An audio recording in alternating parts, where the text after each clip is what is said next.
The language I'm speaking right now is on its way to becoming a universal language, for better or for worse. Let's face it, it was the language of the internet.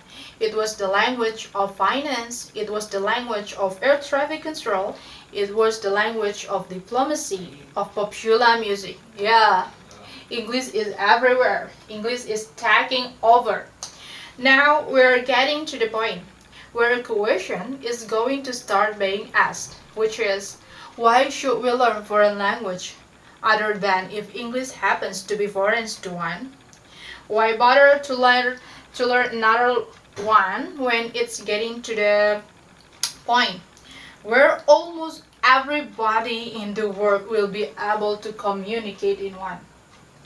I think that there are a lot of reasons, but I first want to address you all the one that you are probably most likely to have heard of, because actually it's more dangerous that you might think, and that is the idea that the language channel your thought, that the vocabulary and the grammar of different languages give everybody a different kinds of acid trip, so to speak.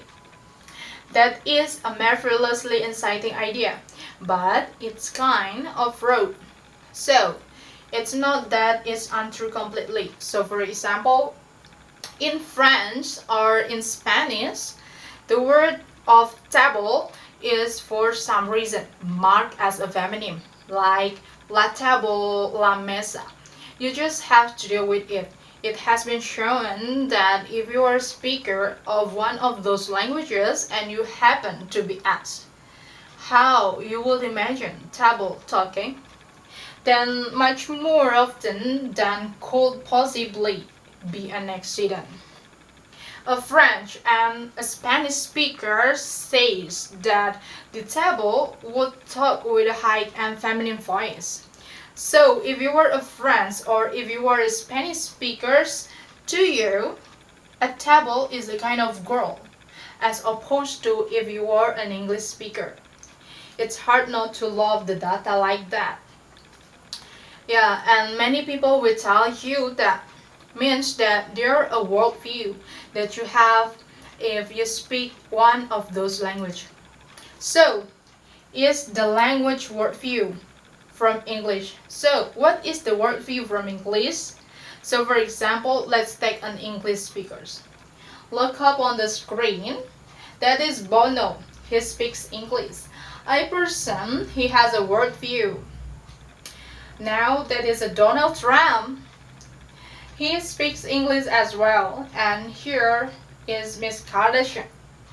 She is an English speaker too. So here are three English speakers. What worldview do those three people have in common? What worldview shapes through the English language that unites them? It's a broad concept. And so gradual consensus is becoming that language can shape thoughts, but it tends to be in rather darling obscure psychological flatters. It's not a matter of giving you a different pair of glasses on the word. Now, if that was the case, then why learn language?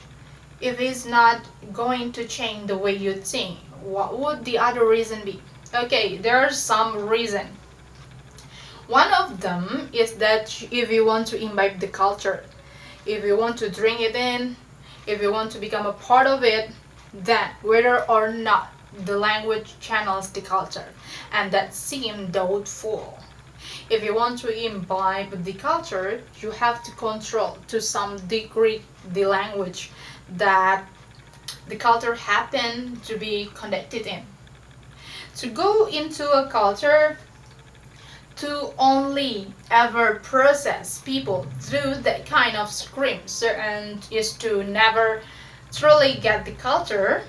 So to the extent that happens, that the hundreds of language will be left.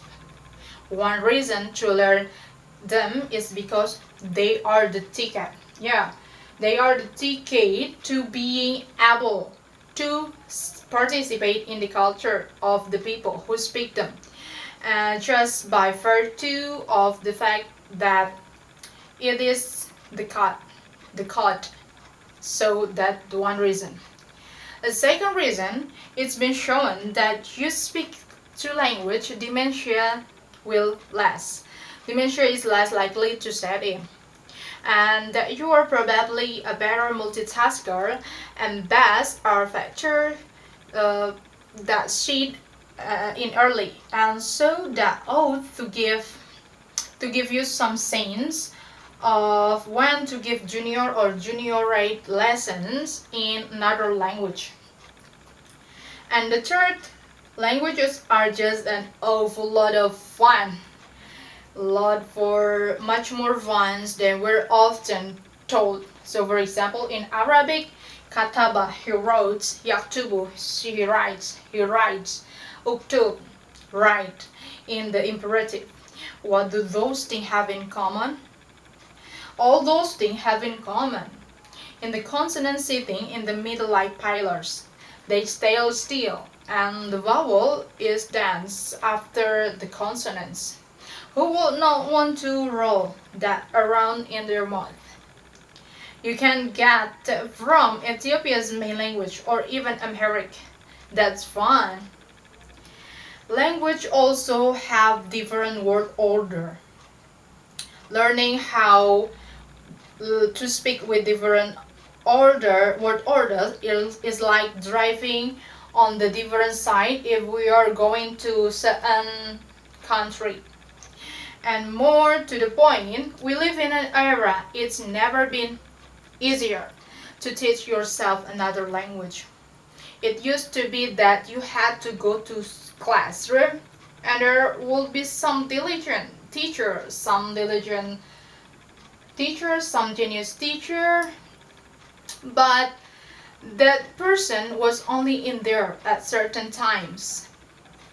And you had to go there. And then was not most times you had to go to class. If you didn't have that, you had something called a record. The record, that antique object known as a CD or compact disc. Yeah, besides that, that you had books that did not work, that just the way it was. Today, you can lay down in your living room floor, sipping coffee and teach yourself any language that you want to with wonderful sets such as hearing the podcast, watching the video on the YouTube or Netflix, and also coming from your phones, you can also get a lot of application which can help you to learn many language that you want to. Yeah, I highly recommend it that you teach yourself languages other the one that I'm speaking, because there was never been a better time to do it. It was an awful lot of fun. Change your mind, but it will most certainly blow your mind. Thank you very much.